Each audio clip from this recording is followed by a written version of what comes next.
দেখো বন্ধুরা, এখানে পাঁচমিশালি সবজি বসিয়েছি।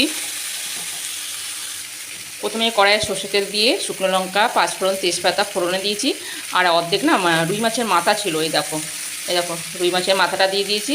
তারপরে সব সবজি দিয়ে দিলাম। এখানে সবজির মধ্যে গাঁঠি আছে, ডাঁটা, কুমড়ো, পেঁপে, মূলো, পটল, আলু সব দিয়ে একটা সবজি বানাচ্ছি। এটা দুপুরেও খাওয়া যাবে, আবার রাত্রিবেলা রুটি দিয়েও খাওয়া যাবে।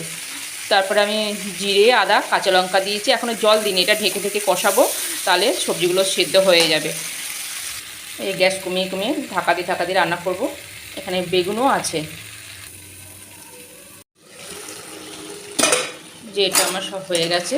অল্প একটু জল দিয়েছিলাম, কারণ একটু ডাঁটাগুলো একটু সেদ্ধ হতে দেরি হচ্ছিলো তো। এমনি সব সবজি সেদ্ধ হয়ে গেছে, অত বেশি আমি ঘেটে ঘেটে দেবো না, বেশ মাখা মাখা হবে, অথচ সব সেদ্ধ হবে। মাথাটাও ঘেটে দিইনি, কাটা কাটা হয়ে যাবে, তো এই যে মাথাটা রয়ে গেছে। এবার আমি না একটু স্বাদ মতন একটু চিনি দেবো, ধনে পাতা দেবো। এটা আমার কিন্তু হয়ে গেছে। এই যে স্বাদ মতন চিনি আর ধনে পাতা দিলাম, এটা মিশিয়ে নিচ্ছি। এতে গ্যাসও বন্ধ করে দিলাম। সব সেদ্ধ হয়ে যাওয়ার পরে মিষ্টিটা দিতে হবে।